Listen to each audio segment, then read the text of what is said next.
মাইয়া হইয়া জন্ম লইছ, তোমার এত দেমাক থাকবো কেন? ভালো কইরা রান্ধন আর একটুখানি ঘর দোর গুছানি জানলেই চলে। মাইয়া গো, অত উড়াউড়ি ফালাফালির দরকারটা কি? গাট্টি বস্তা বই পইরা জজ ব্যারিস্টার হইয়া কোনো লাভ আছে তোমাগো?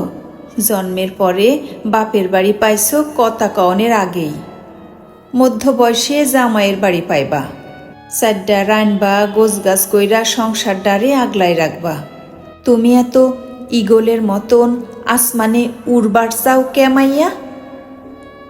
তুমি হইলা মাইয়া মানুষ, ডাইল ভাতে খুশি থাকনের কথা, নামাজ কালাম পূজা আরাধনা কইরা জীবন পার করবা।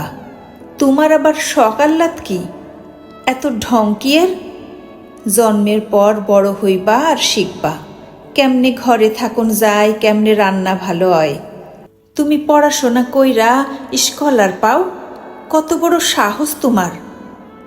সব পুরুষের লগে উচ্চ স্বরে কথা কও, ডাক্তার হও ইঞ্জিনিয়ার হও, ওরে বাবা রে বাবা, বাণিজ্য কইরা নিজের বাড়ি নিজে বানাও।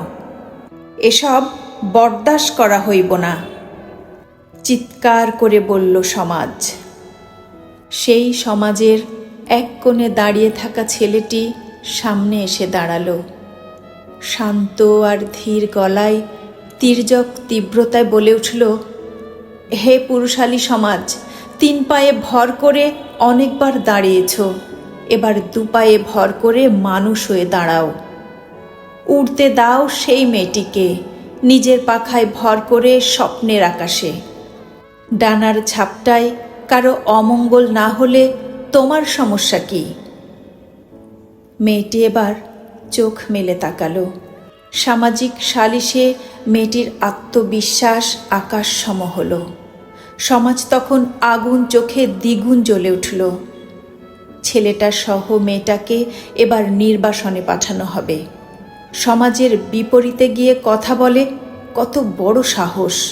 তারা দুজন সমাজের সারি থেকে সরে আলাদা সারিতে দাঁড়িয়েছে। লাইনের শুরুতে ছেলেটি, দ্বিতীয়তে মেয়েটি।